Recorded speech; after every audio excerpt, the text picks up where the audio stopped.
an end-all and be-all. Probably given that I talked about canings, good. But I can go back to here, and now that it is recording, it is a way for someone to get notes if they're not here. And if I record it from the beginning, you will get context as well, because that's a microphone, not a... Some people think that's a camera because it looks like a giant eyeball. It's not. It is a microphone, and it live streams. If you just type in, it's linked on our Google Classroom that you'll get way down below under references or resources. But if you just type my last name into Google, I think I'm the first result because there's not many Neufeld streaming out there. Not that I have a huge audience. Like and subscribe, ring that bell. Join my Patreon.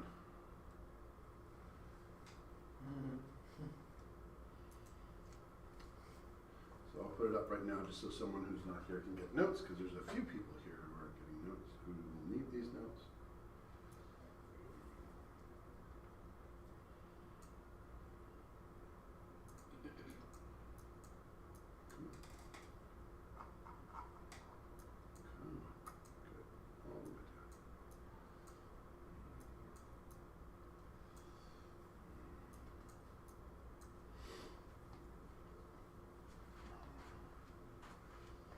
Do you have somewhere to go for Winterlude? Yeah. Are you signed up? Okay. Because you just joined yesterday, didn't you? I got here on Saturday. Saturday, okay. And what house are you in? I'm in Rogers. Excellent. I mean, not as good as Privet, but... anything Rogers does is due to Privet, so... Mr. Snow and I were hired at the same time. And... You've been in competition since? Pardon? You've been competing with each other since? No, not really. Actually, when I became a house parent, I allowed him to park his car in our little driveway because he was living somewhere else. And then I taught him everything I know. So everything Mr. Snow does is actually just a result of me. I don't really know if I want that. People start blaming me for things. Wait, Mr. Neufeld. Wait, so Yeah. Are borders allowed cars? No. I mean, yes and no. No. Are there exceptions to every single rule of Brentwood? Yes, because we don't have a zero tolerance policy. But can you just have a car? No.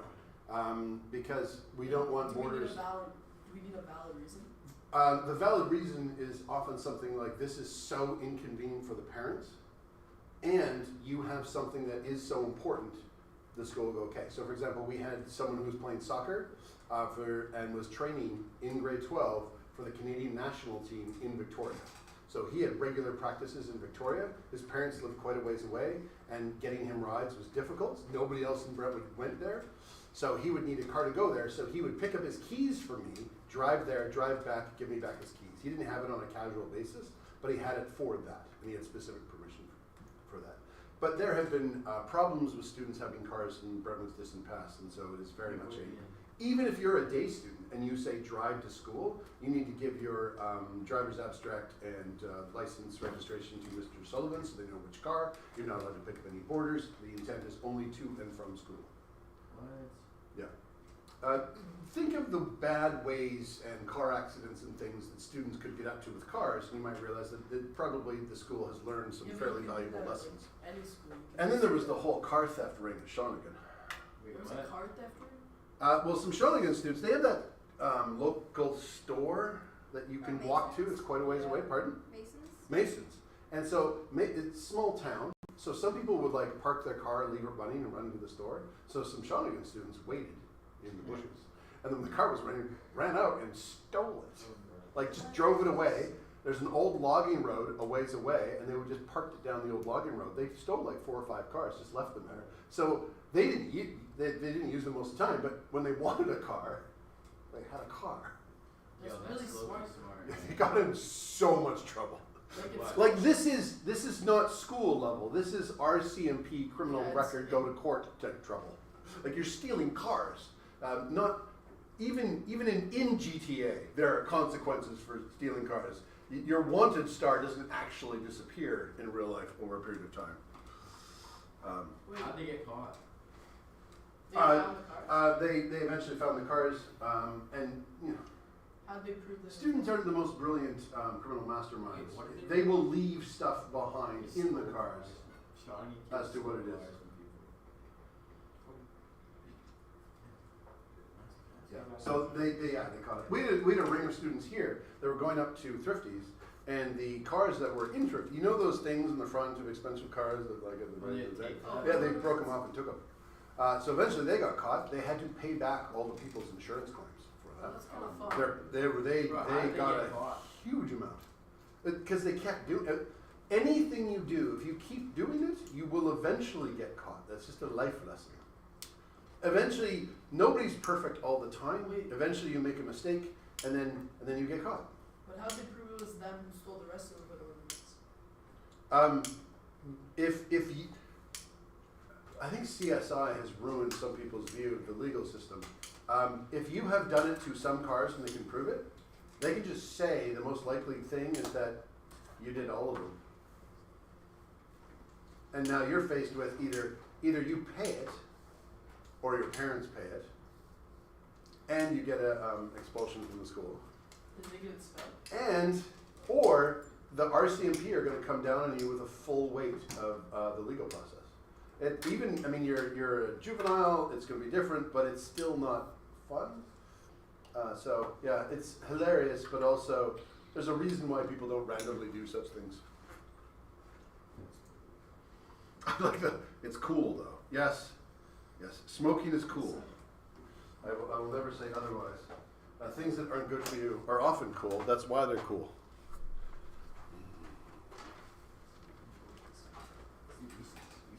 I mean, I don't think anybody will beat a leather jacket, sunglasses, and smoking. It's so easy.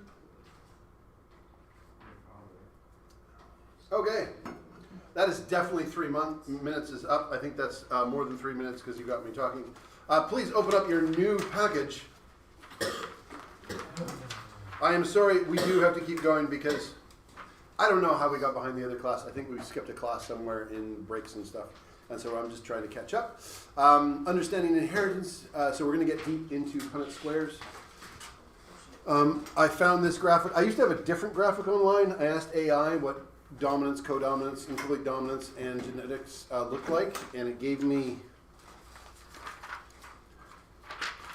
a bleak landscape with dragons, and I think there's like cyberpunk things way in the background, like it's weird. And so I tried to find something else, and then I love this one because this is like our pea plants. We had short, pure breeding, and tall. Tallness is in all of the offspring. The trait disappears, and then it reappears in the grandchildren. But I like it even more because it always glosses over the fact that it's always incest. They took the children and bred them together, and apparently they're happy about it. They're not even pea plants at this point. They have faces. So I'm not sure what they are. But the grandchild talking to grandpa, I mean, his parents are also his aunt and uncle. It's a little weird. The next diagram, but also great summary of what we just did, monohybrid. The next one is the, speaking of incest, the royal family. Ta-da! Is the royal family like incest? If you are a royal family, first of all, marrying commoners? Ew. Secondly, Don't they just marry like other royal families? yeah, how many countries do you think there are?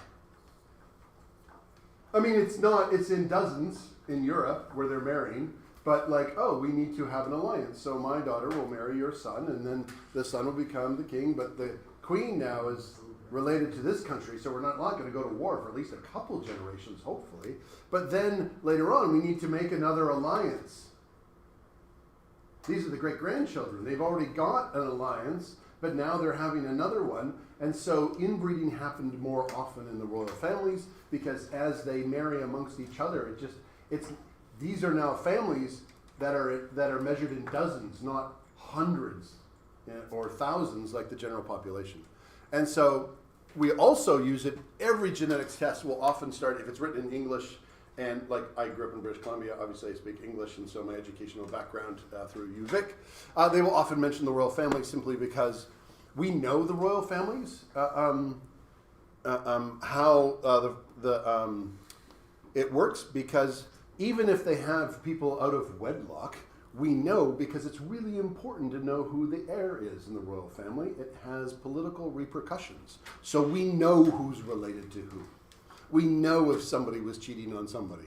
And since we know everything that happened about them, they are the first movie stars, famous people. Everybody knew everything about them. So we know a ton about them.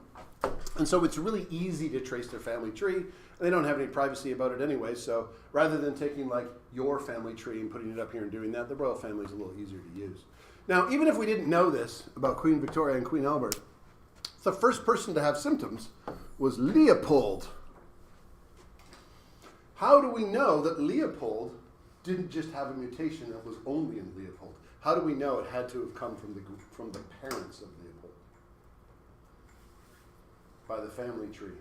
If you're looking at the whole family tree, and all you know is the orange squares, people who have it. Oop, orange square, orange square, orange square, orange square, orange square, orange square, orange square. You can see it's getting more and more common over time. You can also see the incest, because look. Woohoo! That's incest right there. Did they not like care about that? It's a royal family. If you want to see a really straight, I mean, family trees should have branches. If you want to see one that's basically a single line, you should look at the Egyptian ones from the Pharaoh's times. They just had brothers and sisters just straight up get married a lot. That was really bad, genetically. Anyway, how do we know that Leopold wasn't the original mutation? And it's definitely a mutation, by the way. It wasn't present in the royal family before Queen Victoria and Prince Albert. This is a mutation that happens periodically, just like albinoism. And once it happens, it tends to get carried. Does anybody see on here why it can't just be Leopold? Or what would you expect to see in the children if it was only, yes? Because you can see it in like Frederick William, Yeah. which is not He's not related to him. There's nothing there. So poor Frederick Are they related? died at 3. They're only related through their grandparents. So we know that it had, and we know Albert didn't have it. So the mutation did not happen in Albert. It is a sex-linked trait, which means it's carried on the Y and it's recessive. And so if Prince Albert had it, he would have had that, recessive. Y doesn't have anything, he would have had hemophilia. But for it to be carried, Queen Victoria didn't have it, but she had to have been a carrier, carrying that recessive trait. So it probably happened with Queen Victoria. She had the mutation. Now, could it have happened to someone earlier? It could have, and it just carrying through. But you'd think it would have popped up sooner, given how quickly it pops up once it's in the line. The modern royal family does not have it. I just noticed this poor unnamed female. Who is that? Now I'm confused. I need to go back and look this diagram up. Anyway, maybe they don't know. No, they know. Anyway, this is, by the way, standard for family trees. What do squares mean? Genetic male. Circles? Genetic female. And they always use that sort of standard in terms of tracing family lines, so you know who's inheriting what from whom. So this is just introducing family trees. We'll be looking at hemophilia later on as a little bit more complicated version of Mendelian genetics with sex-linked traits. Now we've already defined phenotype, genotype, and allele. So I'm not going to make you do that again, but I am going to put them there because we're going to be using the terms often. However, I am going to ask someone what homozygous might mean. We've already used a similar term in chemistry, homogeneous. You can get homogeneous milk, for example, up at Thrifty's. When you have that root, what does that mean? Grayson.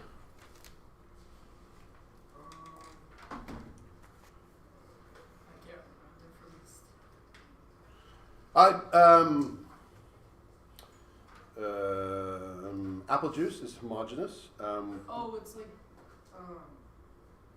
it stays like together. It's not like a suspension or something. But that's the. It does all stay together, so it doesn't separate. So the reason it's called homogeneous is because it doesn't look different. It looks the same. So this means same, and hetero means different. So when we combine it with zygous, this just means same genes. And so we say the alleles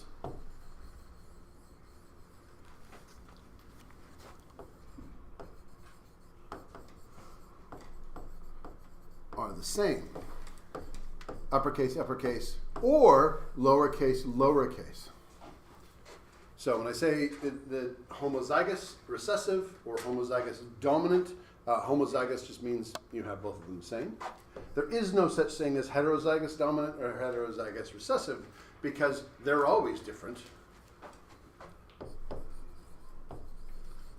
The alleles are different.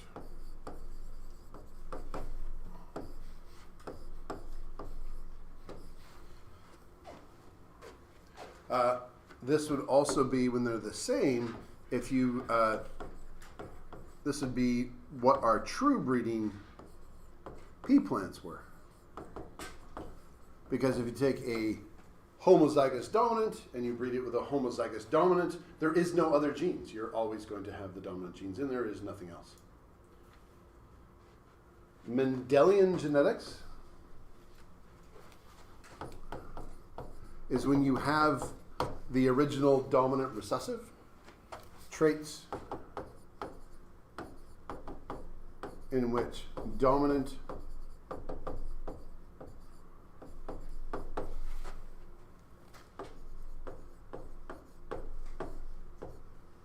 masks a recessive. Monohybrid cross is a Punnett square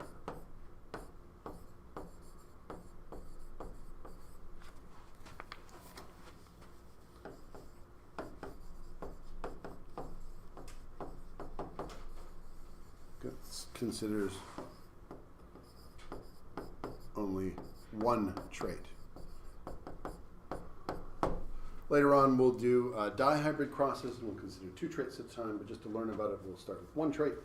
You'll see a little bit of repetition in this area. For those of you who get it right away, I do apologize for the amount of repetition, but it takes some people just a couple of attempts. I think what happens is some people look at it and they see the ratios and they go, oh my God, this is fractions. And then they hate math, and so then they don't see it right away. Just so you know, it's not like math. Math is, number 1, stupid and doesn't exist, and number 2, it's just a tool. And in this case, it's very simple ratios. We're not going to do anything really complicated. And if you really want to, math can show you that 2 is equal to 0. So maybe I'll show that while you're working on this. So this would be the gametes, say, from a homozygous dominant. This would be the gametes from a homozygous recessive. We get the gametes. These would be the parents. So this is the P generation. What would this generation be? F1. We have the F1. What is dominant? Yellow or blue? Yellow. Yellow. So A stands for yellow, and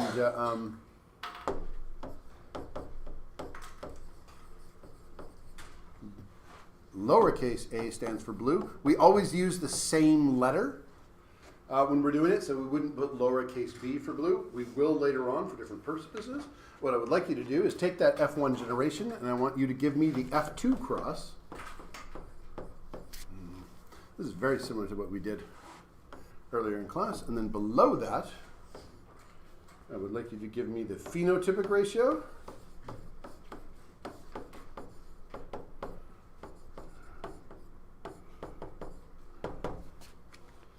And the genotypic ratio.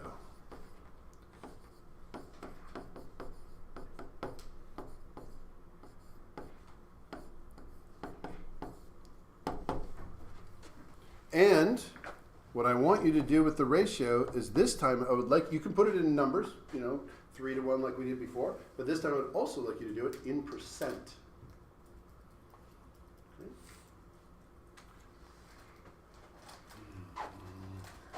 View, zoom, entire page. Do that now. I'll give you a minute, and then I'm just going to come around and take a look at what you've done, make sure that you can. Maybe while I give you that time, I will do the math.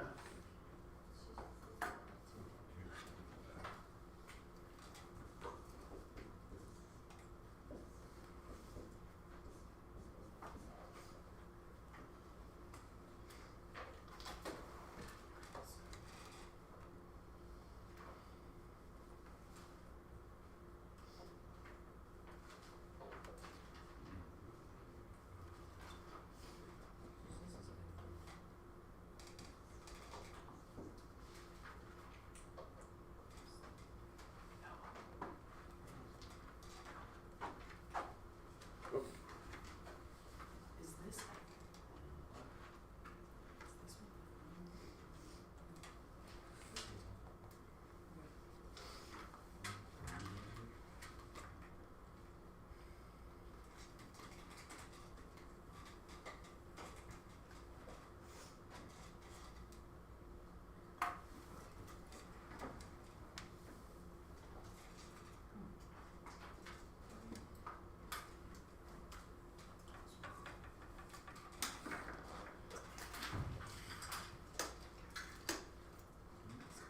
Oh, that's a shit. You also, how do you choose which one is like I've done both. Like, how do you choose? I felt both of them. A. Why not? Wait, Matthew. A. Only the dominant Jewish. Oh.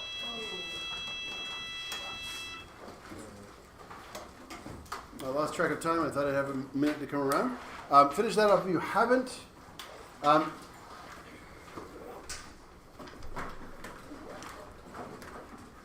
I was hoping to get up to here. We'll get up to here next day. I'll give you a little bit in class to do it. But if you understand what's going on, you work ahead a little bit, that's where we're going. Unicorns and dicorns.